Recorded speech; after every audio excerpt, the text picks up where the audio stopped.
Thank you, Kamsha. You mentioned again a very critical point, which is the documentation. The contracts, the documents have to read very, very clear of all your negotiations.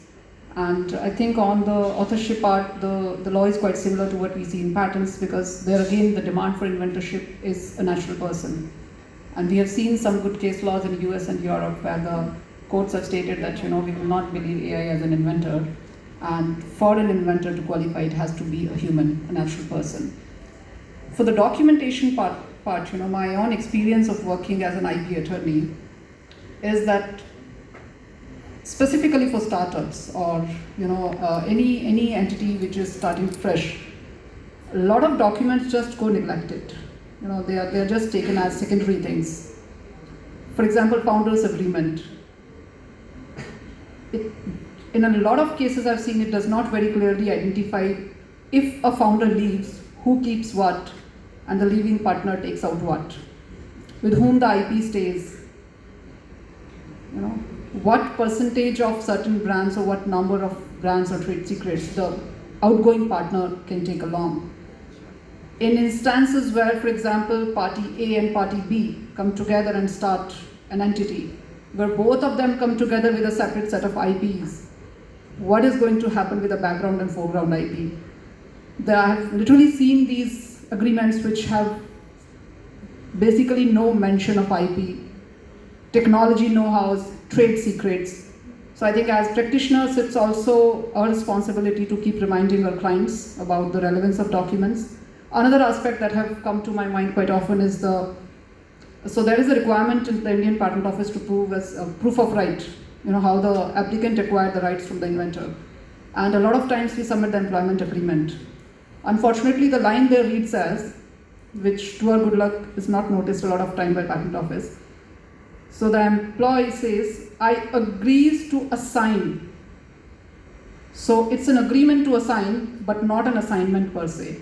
I agree to assign whatever technology I create during my tenure with the company X and so for the remuneration I get and so. But this is an agreement to assign. This is not an assignment per se.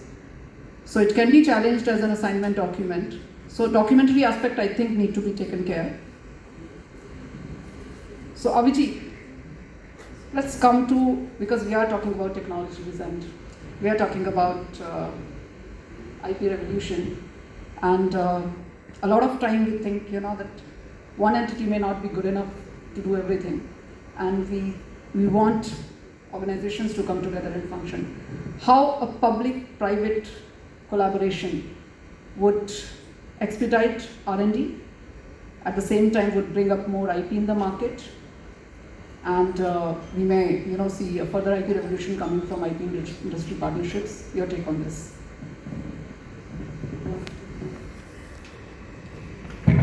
Hello. Good evening, esteemed speakers and ladies and gentlemen present here. The intellectual property rights that creators and innovators are given over their intellectual works, including inventions, designs, literary works, and the trademarks, are known as intellectual property. By offering incentives for innovation, lowering risks, and simplifying the commercializations of research results, a strong intellectual property system is essential for advancing research and development and public-private partnerships. There is significant role of IPR in research and development, especially in reference to India.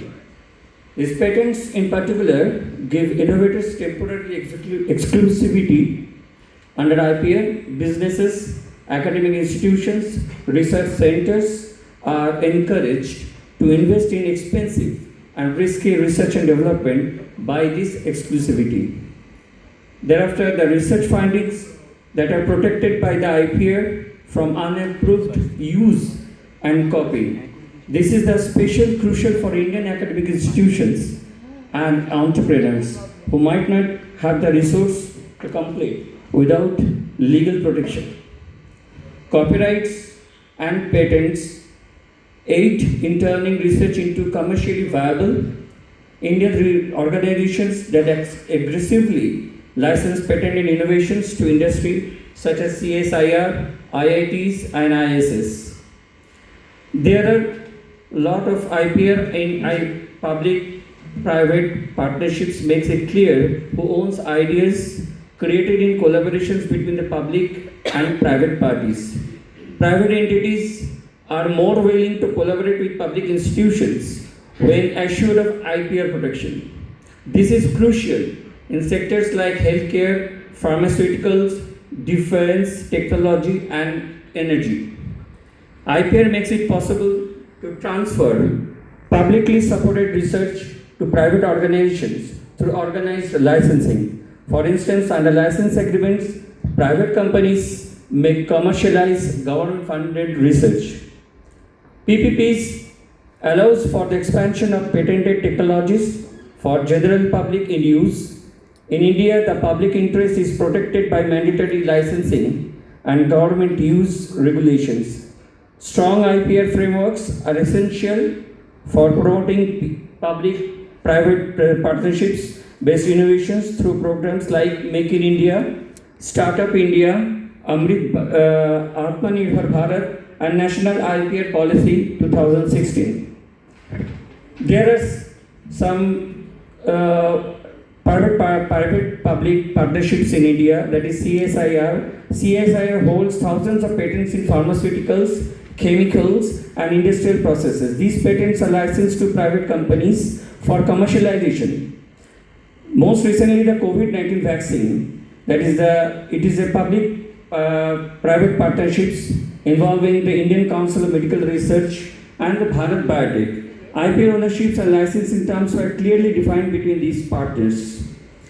In addition with that, there is a Bayer held a patent on the cancer drug Nexaveter, priced very high in India. But now India granted its first compulsory license to Natco Pharma under the Patents Act 1970, allowed a private Indian firm to manufacture a cheaper version for public benefit. IIT Delhi, IIT Bombay, and IIT Madras actively collaborate with the startups and industries. Universities retain IPR over inventions created through publicly funded research. ISRO is also an example of private-public partnerships. There are few challenges still in this area. That is, balancing intellectual property rights protection with the public interest is a critical challenge in the pharmaceutical sector. Strong patent protection is essential to encourage innovation, research, investment in the development of new drugs, which involves high cost, long timeline, significant risk. Without adequate IPR protection, pharmaceutical companies may lack incentives to invest in research and development. At the same time, excessive or rigid enforcement of patent rights can restrict access to affordable medicines, particularly in a developing country like India. One of the biggest problems in India is that researchers and MSMEs still have a lack of awareness, understanding of intellectual property rights. A lot of innovators don't know enough about the business significance of intellectual property rights, as well as the delays, prices, and procedures involved in submitting patents. But because of these, valuable inventions frequently go unprotected or are revealed too soon, which results in ownership and competitive advantage being lost. Now, negotiating intellectual property rights ownership in public-private partnership agreements is often complex due to different objectives of the public and private partners. Public institutions typically aim to ensure widespread access, affordability, and public welfare, while private entities focus on commercial returns, exclusivity, and competitive advantage. These differing priorities lead to challenges in deciding ownership of jointly developed IPR, revenue sharing arrangements, licensing rights, and control over future use, modifications of the innovations. Issues such as the background of IPR, foreground IPR, rights to improvements, and cross-licensing further complicate the negotiations. Ambiguity and imbalances in IPR clauses can result in disputes, projects delays, and reduce the private sector participation. So therefore, clearly defined IPR frameworks, transparent contractual terms, and standard model guidelines are essential to ensure fairness, reduce transactional cost, and foster successful and sustainable PPP collaborations. So intellectual property rights play a pivotal role in strengthening the research and development and fostering the effective public-private partnerships in India. By incentivizing innovations, facilitating commercialization, and enabling collaboration between the public and private sectors, IPR contributes significantly to economic growth and technological advancement. In India, must continue refining its IPR framework to balance innovation incentives with broader social needs. Thank you for.